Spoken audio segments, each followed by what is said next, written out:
स्वागत है आपका पॉजिटिव इनबॉक्स हिंदी चैनल पर। इस चैनल पर आपको नई नई और दिलचस्प कहानियाँ मिलती हैं। अगर आप पहली बार इस चैनल पर आए हैं तो चैनल को सब्सक्राइब कर लीजिए और वीडियो अच्छी लगे तो कमेंट और लाइक करना बिल्कुल मत भूलिएगा। सदियों पुरानी बात है, जब रतनगढ़ नाम के एक गांव में एक कुम्हार रहता था। वो कुम्हार अब काफी बूढ़ा हो चुका था। उसके परिवार में उसकी पत्नी और उसका जवान बेटा था जिसका नाम था सुजान। क्योंकि वो कुम्हार अब काफी बूढ़ा हो चुका था, वो चाहता था कि उसका बेटा सुजान भी कुछ कमाना शुरू कर दे। कुम्हार ने कई बार अपने बेटे सुजान को अपना काम सिखाने की कोशिश की, परंतु सुजान एक बहुत ही लापरवाह लड़का था। उसने कभी भी अपने पिता का काम नहीं सीखा। एक दिन वो भी आ गया जब बुढ़ापे और बीमारी के कारण उसके पिता की मौत हो गई। तब उसकी माँ ने कहा, बेटा अब तो तेरे पिता भी इस दुनिया से चले गए, अब मुझे तेरा ही सहारा है। पर तू तो कोई काम धंधा करता नहीं, बता भला इस तरह से हमारे घर का गुजारा कैसे चलेगा। तब सुजान ने कहा, ठीक है माँ, तू कहती है तो मैं आज ही काम की तलाश में निकलता हूँ। ये कहते हुए सुजान काम की तलाश में निकल गया। वो गांव समंदर के किनारे पर बसा हुआ था। चलते चलते सुजान समंदर के किनारे पर पहुंचा तो उसने देखा कि एक समुद्री जहाज यात्रा के लिए तैयार खड़ा था। सुजान भी परदेश जाने के लिए उस जहाज पर चढ़ गया। जब वो समुद्री जहाज समंदर के बीचों बीच पहुंचा तो तूफान की चपेट में आ गया और जहाज के टुकड़े टुकड़े हो गए। परंतु किस्मत का करना ऐसा हुआ कि सुजान के हाथ में एक लकड़ी का बड़ा सा तख्ता आ गया और वो उसी के सहारे तैरते तैरते एक किनारे पर जा पहुंचा। भूख, प्यास और थकान के कारण वो बेहोश हो चुका था। जब उसकी आंख खुली तो उसे खुद भी नहीं मालूम था कि वो कौन से देश में आ पहुंचा है। वो उठा और शहर की तरफ चलने लगा। चलते चलते उसे एक बाजार नजर आया, जहां पर कदम रखते ही कुछ लोगों ने उसे घेर लिया और उससे पूछने लगे कि तुम कौन हो और कहां से आए हो। सुजान ने कहा, मेरा नाम सुजान है और मैं रतनगढ़ से आया हूँ। लोगों ने पूछा, कब आए और कितने दिन में यहाँ पहुंचे। सुजान बोला, बस आज सुबह ही पहुंचा हूँ। तब भीड़ को चीरता हुआ एक आदमी सुजान के नजदीक आ गया, जो अपने पहनावे से एक सौदागर लग रहा था। सौदागर ने लोगों से कहा कि मुसाफिर को छेड़ना बुरी बात है, जाओ सब लोग अपना अपना काम करो। और फिर सौदागर ने सुजान से कहा, तुम मेरे साथ चलो। सुजान उसके पीछे पीछे चल पड़ा। इसके बाद वो सौदागर सुजान को एक बहुत ही शानदार मकान में ले आया। उसने सुजान को खाना खिलाया और फिर उसका हालचाल पूछने लगा। सुजान ने उसे अपनी सारी कहानी बता दी। सौदागर ने पूछा, अच्छा रतनगढ़ में तुम किस गली में रहते थे। सुजान बोला, मेरा घर मंदिर के पास वाली गली में था। ये सुनकर सौदागर कुछ हैरान हुआ और कहने लगा, अच्छा तुम्हारे पड़ोसी कौन कौन थे। सुजान ने अपने कई पड़ोसियों के नाम बताए और कहा कि उनमें से एक पड़ोसी चरणदास काका भी थे, वो बहुत ही अच्छे थे। सौदागर ने फिर से पूछा, अच्छा उनका क्या हाल है, क्या वो अभी भी जिंदा हैं। सुजान बोला, हाँ जिंदा है और बहुत ही अच्छे से हैं। उनके बड़े बेटे की गांव में किराने की दुकान है, पर बड़े ही दुख की बात है कि उनका छोटा बेटा मनसुख बचपन में कहीं गायब हो गया था। मैं और वो दोनों रोज गली में खेला करते थे, भगवान जाने वो कहाँ चला गया। सौदागर ये सुनकर सुजान के गले लग गया और कहा, दोस्त मैं ही वो मनसुख हूँ। बचपन में बच्चा उठाने वाले एक गिरोह ने मुझे उठा लिया था और बहुत दूर ले जाकर मुझे बेच दिया। जब मैं जवान हुआ तो वहां से भागकर इधर आ गया। दोनों बिछड़े दोस्त मिलकर बहुत ही खुश थे। मनसुख ने बताया कि इस देश का नाम हीरागढ़ है और मैं यहीं का एक मालदार सौदागर हूँ। और फिर उसने समझाते हुए कहा, देखो सुजान, तुम अपनी ये कहानी किसी को मत सुनाना, और अगर तुम अपने कुम्हार होने के बारे में बताओगे तो यहाँ के लोग तुम्हारा मजाक उड़ाएंगे। अब हम दोनों यहाँ पर दोस्त बनकर रहेंगे। यहाँ पर मेरी बहुत ही इज्जत है, यहाँ तक कि यहाँ का राजा भी मेरी बहुत कद्र करता है। अब मैं जैसा कहता हूँ तुम बिल्कुल वैसा ही करना, तो फिर तुम भी जल्दी ही माला माल हो जाओगे। सुजान ने कहा, अच्छा भला ऐसे कैसे होगा? मनसुख बोला, अभी तुम आराम करो, कल सुबह मैं तुम्हें एक तरकीब बताऊंगा। बस तुम वही करना जो मैं तुम्हें कहूंगा, तो तुम बड़े मजे में रहोगे। जब मैं भी इस शहर में आया था तो बिल्कुल फकीर था, और फिर मैंने कई तरकीबें लगाई। देखो, आज मेरे पास आलीशान मकान, नौकर चाकर सब कुछ है, किसी चीज की कोई कमी नहीं है। सुजान ने वो रात बड़ी ही आराम से काटी। सुबह नाश्ता करने के बाद सुजान अभी बैठा ही था कि मनसुख उसके पास आया और एक बहुत ही कीमती रेशम की पोशाक और एक पगड़ी उसे लाकर दी। कहने लगा, दोस्त ये लो, अब तुम ये कपड़े पहनो और ये थैली भी ले लो, इसमें पूरी 1000 अशर्फियां हैं। सुजान ने वो कपड़े पहन लिए। अब तो जैसे वो पहचान में ही नहीं आ रहा था। वो कपड़े पहनते ही सुजान अब किसी अमीर सौदागर से कम नहीं लग रहा था। तब मनसुख ने कहा, देखो, अभी थोड़ी देर में एक बग्गी आएगी, तुम उस बग्गी पर बड़ी शान से बैठ जाना। उस बग्गी के साथ मेरा एक सेवादार भी होगा, तुम जो भी कहोगे वो वही करेगा। बग्गी पर बैठकर तुम यहाँ के कपड़े के सबसे बड़े बाजार में जाना। वहां पर एक बड़ी सी दुकान में तुम्हें कई व्यापारी मिलेंगे और मैं भी तुम्हें वहीं पर नजर आऊंगा। मैं दूसरे व्यापारियों से कहूंगा कि तुम किसी दूसरे राज्य के एक बहुत ही बड़े सौदागर हो और कहूंगा कि तुम्हारा कपड़ों का व्यापार है। इसके बाद मैं तुम्हारे पास आऊंगा और तुम्हारा हाल चाल पूछूंगा। दूसरे सौदागर भी यही करेंगे। अब तुम मेरी बात सुनो। सौदागर लोग जब अपना काफिला लेकर चलते हैं तो अक्सर अपने ऊंटों के काफिले से पहले ही वो शहर में पहुंच जाते हैं और उनका काफिला कई दिनों के बाद शहर में आता है। मैं व्यापारियों से कह दूंगा कि इस सौदागर का माल अभी रास्ते में है और आने वाला होगा। तुम उन लोगों को बताना कि तुम्हारे काफिले में 500 ऊंट हैं और उन पर बहुत सा सामान लदा हुआ है। मैं तुमसे पूछूंगा, क्यों साहब, आपके माल में रेशमी थान है क्या? तब तुम कहना, हाँ, बहुत सारे हैं। ये जो मैंने तुम्हें 1000 अशर्फियां दी हैं, इन अशर्फियों से तुम उन व्यापारियों का सामान खरीदना, जैसे तांबे के बर्तन, लोहे के औजार। और सुनो, उनसे खरीदारी करते समय तुम जरा होशियार रहना।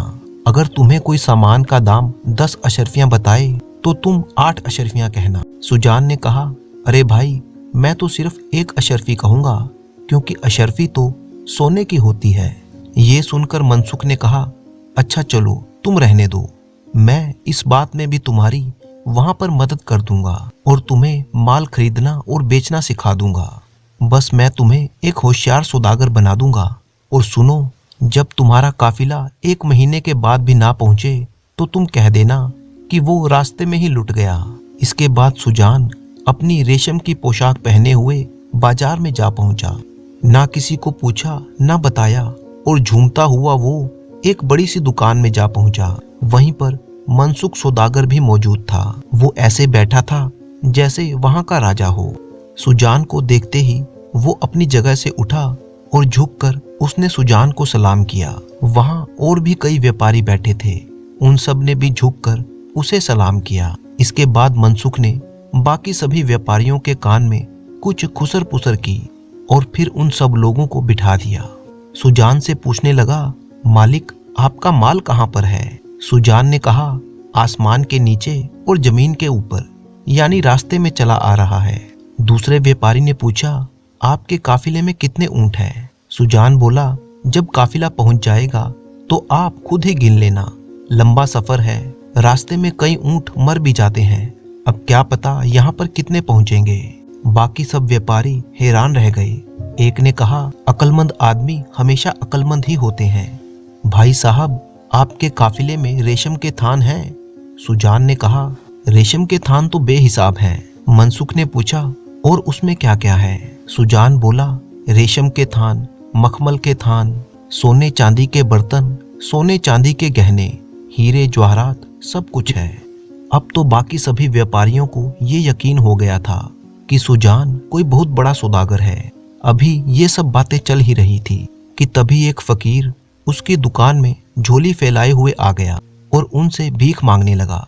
किसी व्यापारी ने उसे 1 सिक्का दिया तो किसी ने 2 और किसी ने कहा, बाबा माफ करो।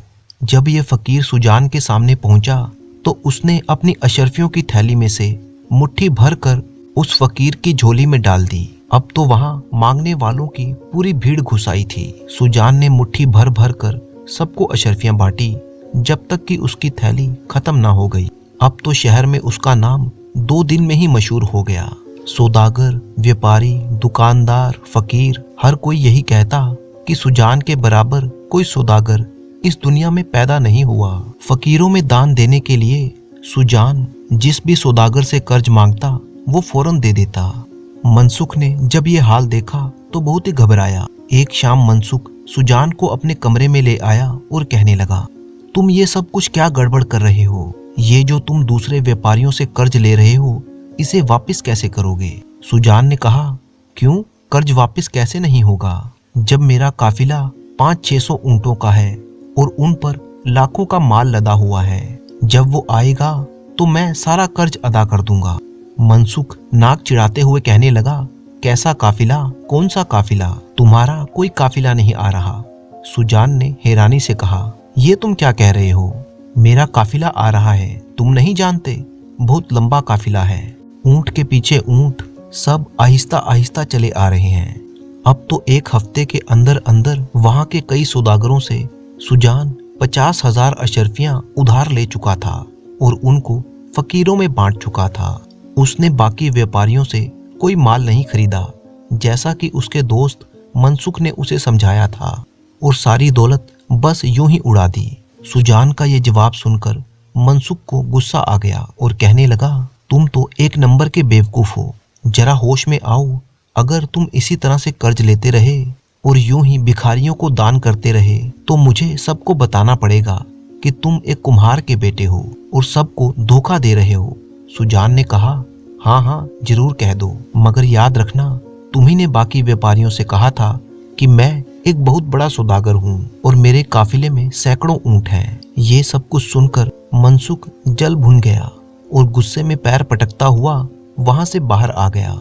इस राज्य का राजा बहुत ही कंजूस और लालची था। वो हर समय सोना चांदी जमा करने की चिंता में लगा रहता। हालांकि उसका खजाना सोने, चांदी और हीरे जवाहरातों से भरा पड़ा था, लेकिन फिर भी वो यही सोचता कि किस तरह से और ज्यादा सोना चांदी इकट्ठा किया जाए। जब उस राजा को पता चला कि एक बहुत ही अमीर सौदागर जिसका नाम सुजान है उसके राज्य में आया हुआ है और वो भिखारियों में अशर्फियां बांट रहा है, सैकड़ों ऊंटों पर उसका माल अभी आ रहा है, तो उसके मुंह में पानी भर आया। सोचने लगा कि ये सारा माल अगर मेरे हाथ लग जाए तो मैं और भी ज्यादा अमीर हो जाऊंगा। ये सोचकर राजा ने अपने एक नौकर को बुलाया और कहा कि दूसरे राज्य से जो अमीर सौदागर हमारे राज्य में आया है उसे फौरन मेरे पास लेकर आओ। राजा के नौकर फौरन मनसुख सौदागर के पास पहुंचे और सुजान को पकड़कर महल में ले आए। उसे राजा के सामने पेश किया गया।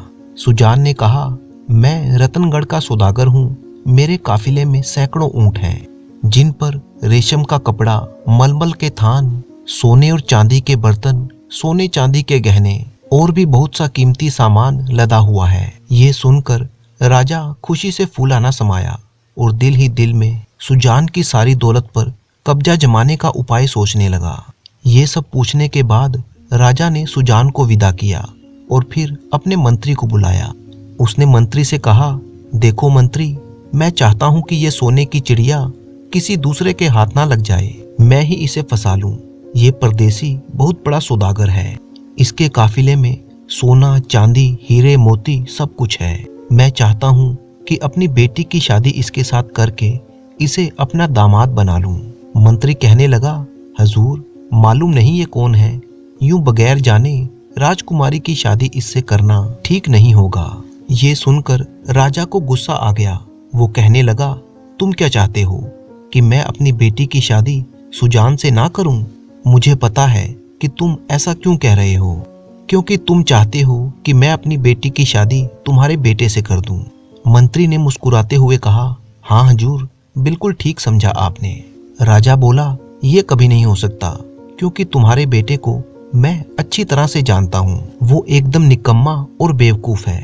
मंत्री चुपचाप वहां से चला गया। इसके बाद राजा ने सुजान को एक बार फिर से महल में बुलवाया और कहने लगा, सौदागर, तुम हमें बहुत ही पसंद आए हो और मैं चाहता हूँ कि अपनी बेटी की शादी मैं तुमसे कर दूं और इस नेक काम में देरी नहीं होनी चाहिए। अगर तुम तैयार हो तो कल ही मेरे महल में दूल्हा बनकर आ जाओ। सुजान का दिल तो चाहता था कि वो नाचने लगे, मगर राजा के सामने वो चुप रहा और गर्दन झुकाकर बोला, जैसी आपकी मर्जी, मेरी क्या मजाल कि मैं मना कर सकूं।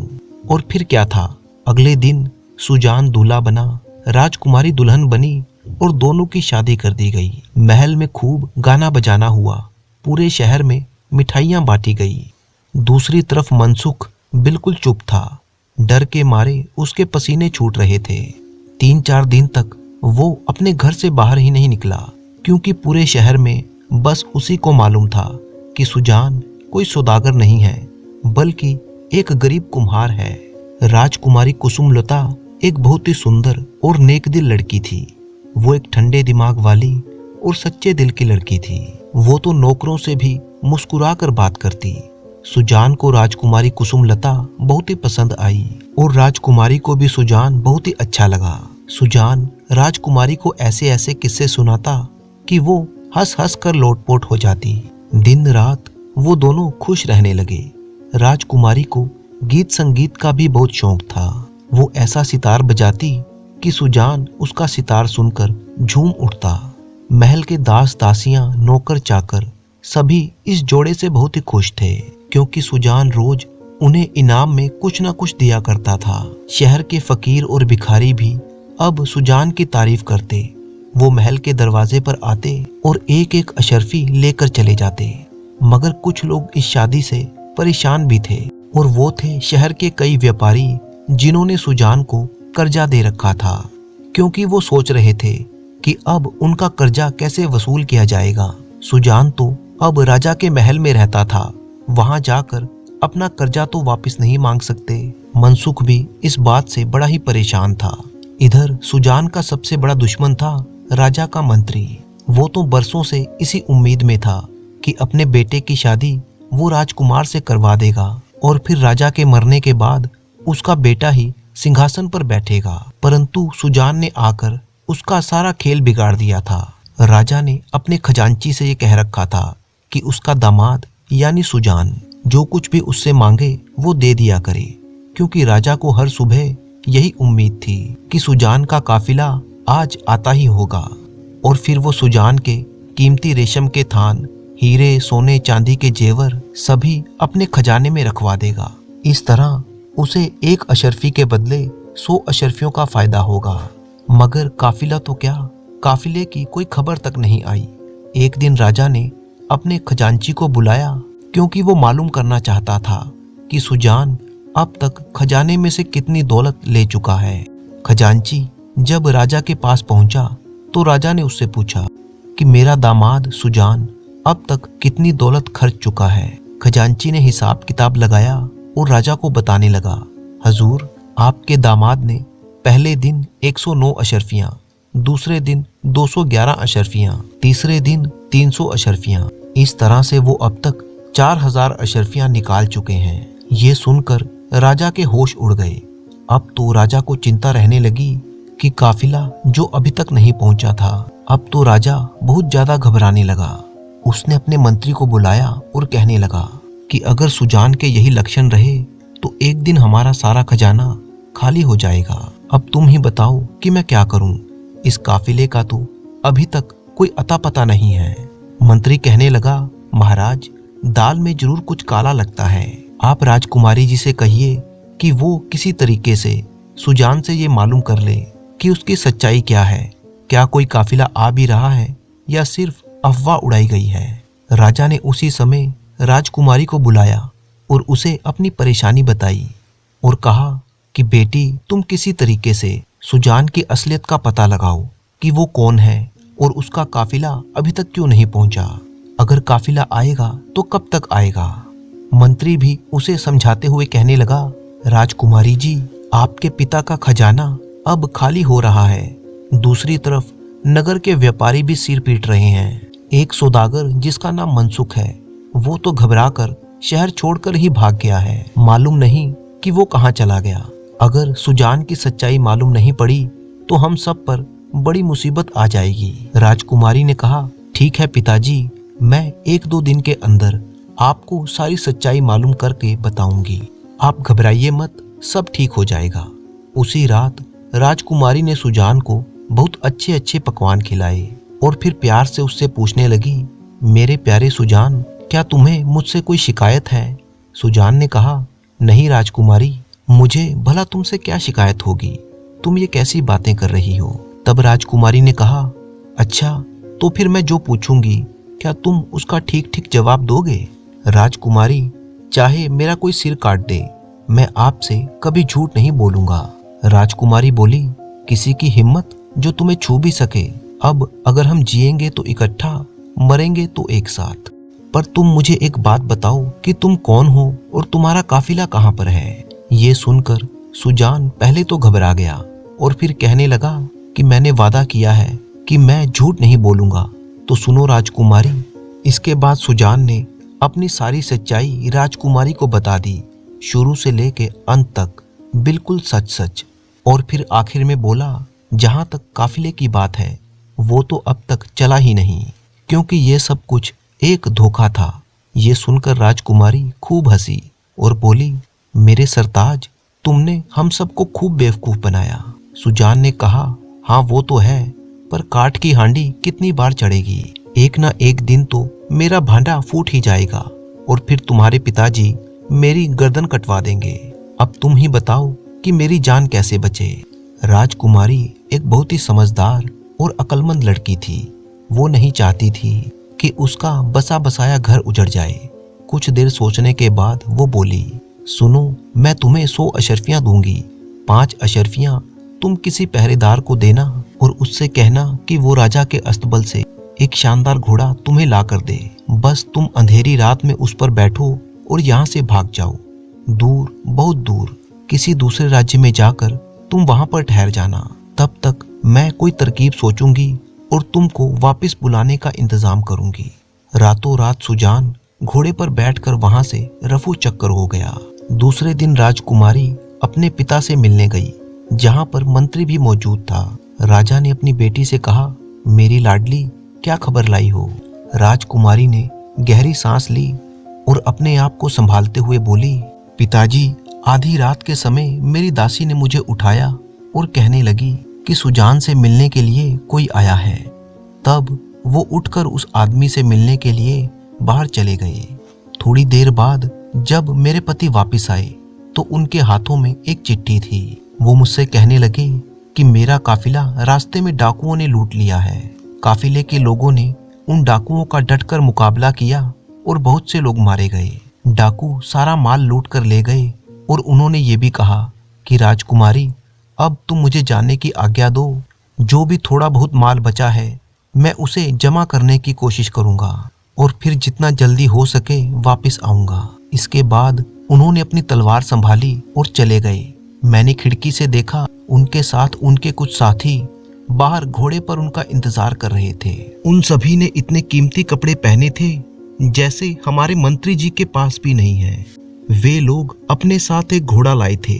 मेरे पति उस घोड़े पर बैठे और फिर घोड़ा ऐसे दौड़ा जैसे आंधी तूफान हो और वे सभी अंधेरे में ओंझल हो गए।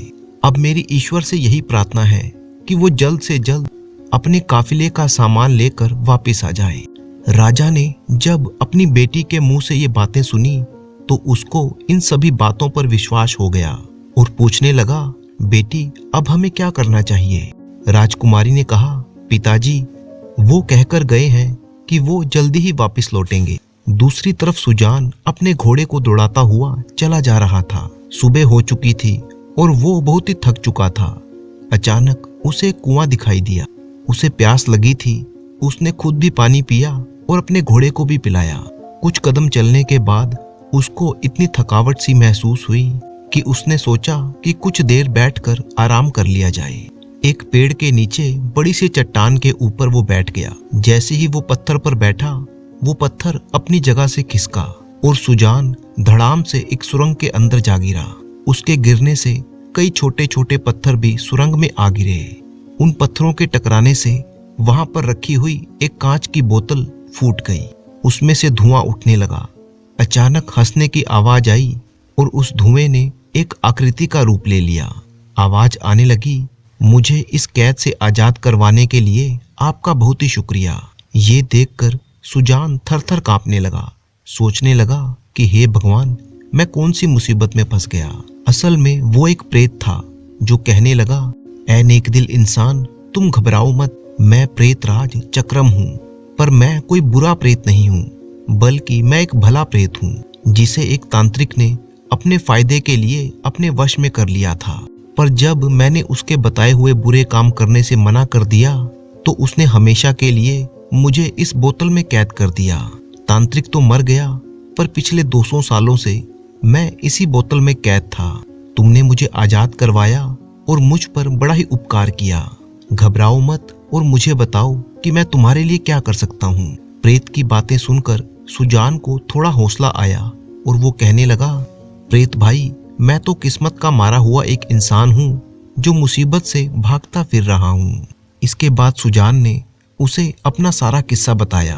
प्रेत कहने लगा, किस्मत ने ही तुम्हें फंसाया और किस्मत ही अब तुम्हें बचा रही है, क्योंकि तुम बिल्कुल सही जगह पर आ पहुंचे हो। दरअसल ये सुरंग उसी तांत्रिक की बनाई हुई थी। इसके अंदर वह लोगों से लूटा हुआ अपना खजाना रखा करता था। आज भी वो खजाना इसी सुरंग में मौजूद है। ये कहते हुए उस प्रेत ने वहां पर रखे हुए बड़े बड़े संदूकों की तरफ इशारा किया। सुजान ने जब वो संदूक खोलकर देखे तो उनमें हीरे, जवाहरात, मोती, अशर्फियां भरी पड़ी थी, जिन्हें देखकर सुजान की आंखों में चमक आ गई। प्रेत ने कहा कि आज से ये सारा खजाना तुम्हारा है, क्योंकि वो तांत्रिक अब मर चुका है। मैं अपनी शक्ति से ये सारा खजाना तुम जहां पर चाहो वहां पहुंचा सकता हूँ। तब सुजान ने कहा, अगर ऐसी बात है तो सचमुच मेरी जान बच जाएगी। प्रेत भाई, तुम मुझ पर एक एहसान करो कि इस सारे खजाने को ऊंटों पर लदवा दो और मेरे ससुर के महल के बाहर पहुंचा दो। प्रेत ने फिर ऐसा ही किया। उसने अपनी मायावी शक्ति से वो सारा खजाना ऊंटों पर लादा और पलक झपकते ही वो सारे ऊंट राजमहल के बाहर पहुंच गए। इसके बाद सुजान ने प्रेतराज का धन्यवाद किया और वो प्रेत हमेशा के लिए वहां से गायब हो गया। सुजान दौड़ता हुआ महल के अंदर आया और अपने ससुर को यह खबर दी कि वह अपने काफिले के साथ महल में आ चुका है। खबर सुनते ही राजा, मंत्री और राजकुमारी सभी लोग दौड़ते हुए महल के बाहर आए।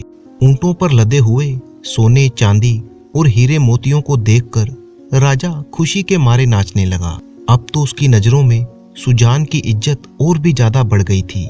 राजकुमारी भी हैरान थी कि आखिर उसका पति ये सब कहां से लेकर आ गया, परंतु समय की नजाकत को देखते हुए वो उस समय चुप ही रही। राजा ने इस खुशी के मौके पर सुजान को अपने गले से लगा लिया और कहने लगा, बेटा, आज से तुम ही मेरी राजगद्दी के उत्तराधिकारी हो। मेरे बाद तुम ही इस देश पर राज करोगे। शाम के समय जब सुजान और राजकुमारी अकेले में मिले तो सुजान ने राजकुमारी को सारी बात बताई कि किस तरह उसे ये खजाना मिला। अब तो सुजान हमेशा के लिए राजकुमारी के साथ इसी महल में रहने लगा। जब शहर के बाकी व्यापारियों को ये खबर मिली कि सुजान का काफिला बेशुमार दौलत लेकर आ पहुंचा है तो वे भी बहुत खुश हुए। सुजान ने उन सभी को बुलाकर ब्याज समेत उनका कर्जा वापस किया। साथ ही साथ ये खबर मिलते ही उसका दोस्त मनसुख भी महल में उससे मिलने के लिए आया तो सुजान ने उसे भी अशर्फियों से भरी हुई थैली देकर उसका धन्यवाद किया। कुछ ही दिनों के बाद सुजान ने अपनी बूढ़ी माँ को अपने महल में ही बुला लिया और फिर वे सभी एक सुखी परिवार की तरह रहने लगे। दोस्तों, मुझे पूरी उम्मीद है कि आपको ये कहानी पसंद आई होगी, तो वीडियो को लाइक कीजिए। अपने अच्छे अच्छे कमेंट करना बिल्कुल मत भूलिएगा। अपने कमेंट के साथ अपना नाम और अपने शहर का नाम भी जरूर लिखें। तो मिलते हैं आपसे किसी अगली कहानी में।